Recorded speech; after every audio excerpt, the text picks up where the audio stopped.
রাত জেগে আপনারা কিন্তু এখানে অবস্থান নিচ্ছেন, সেই দিনও মধ্যরাত পর্যন্ত আপনারা অবস্থান নিয়েছেন।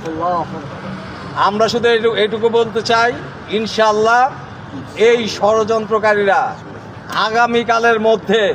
তাদের আমরা পরাজিত করে তাদের সত্যকারের কর্মী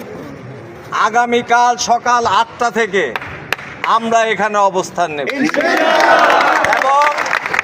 আপনারা আপনাদের সহযোদ্ধাদের আজকে রাত্রের ভিতরে সবাই ব্যাপকভাবে আগামীকাল এখানে অবস্থান নেবে।